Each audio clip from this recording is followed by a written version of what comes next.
رب العالمين بسم الله الرحمن الرحيم الحمد لله رب العالمين.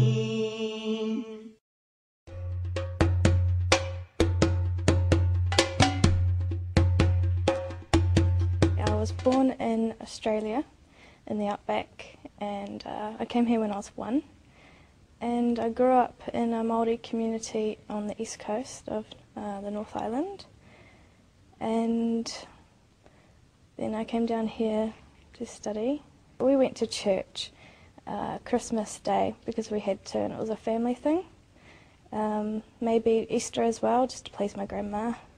And I was baptised when I was 7 because where I was born there was no church or anything. It was a mining town. So when I came over here, my grandmother said, well, she's the only one who hasn't been baptised, so I didn't really get a choice in that at all. But I still remember my christening. No one else really can remember it. But I didn't have any idea what was going on. Mum was something between a Hindu and a Buddhist.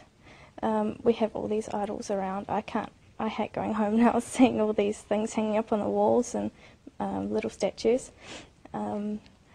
She doesn't actually believe in it, she just likes that sort of thing. And my dad, from a Christian family, not practicing though, you know. When I went to school though, it was a Christian girls' boarding school, and we went to church every day. We started off the day with a chapel service, and I liked it. You know, it's a nice quiet way to start the day, a bit of prayer. It was a chapel service, but it wasn't really that Christian because we had Buddhists coming to our school as well. It was just a prayer time. And there I started asking questions about the age of 17. And yes, I believed in God, although sometimes I think I jumped from believing and then thinking, well, no, not really, and I sort of changed my mind a lot. And I suppose I came up with my own ideas that the Christianity that I knew wasn't really the original. It wasn't quite right to me. I don't even remember really being told Jesus was the Son of God or the Trinity or any of that. We just learnt that he was this special person that did the right thing all the time, and that's what I decided I wanted to do as well. So just be like Jesus.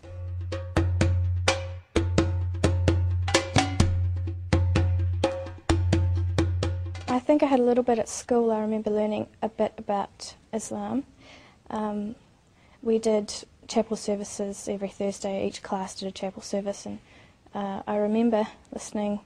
We didn't often listen that much, but I think I learned about Muslims and that they live somewhere in the Middle East, and I thought they were really just a very small cult of people that lived off the land, very indigenous to some place. And when I came to university, I thought Islam was a country, and I thought the Muslims were the people who lived in Islam, and Islamabad was the capital of Islam. I thought very wrong.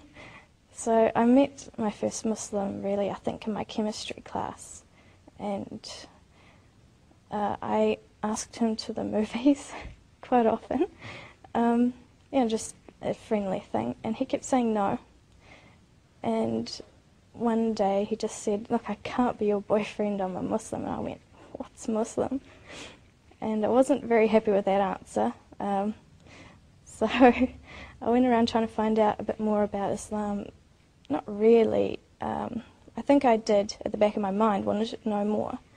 But then I suppose I met more Muslims and I started grouping them together. You know, I didn't know what Islam was, I didn't know what Muslims were. I just thought the people from the Middle East dressed weird.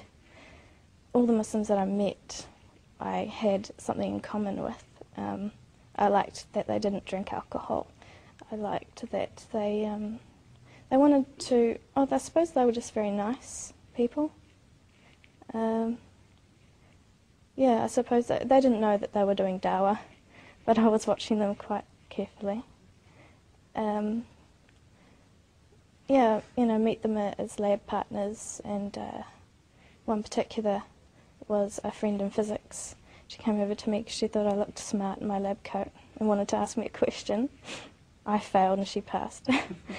But we had lunch together sometimes after the lab, and she wanted to know what goes on inside the church, because I did go to church every Sunday, well actually 3 times a week because I was in the choir. I went there for the music, to learn some music. Very good choir there, St Paul's Cathedral. And she wanted to know about the communion and stuff, and then she said one day, "Oh, I have to go pray, it's Friday prayer now." And so I said, "Oh, I'll come. Since I've told you everything about the church, why don't I come and learn something?" So I followed her to the mosque. I was a bit nervous because I didn't know what I would encounter. And I came here and she said, "Oh, just wait here, I have to go wash." And I went, "Wash? You have to go wash to, before you enter the mosque?" But she didn't make me go wash, and so I felt a bit, well, should I even be entering? And we were on the stage, the girls were on the stage at that point, and I sat down amongst them, and I felt terrible, my hair was everywhere, and my clothes were, mediocre student clothes, probably not the sort of thing you'd wear to a mosque. And they were nice, they smiled. I bet you they were wondering what I was doing here. And I think when they got up to pray, I thought, oh no, what am I going to do? So I got up and I sat behind them. But as the Imam was, I think he was conducting the prayer, and everyone goes Ameen afterwards, and I thought, wow, I feel like I'm in a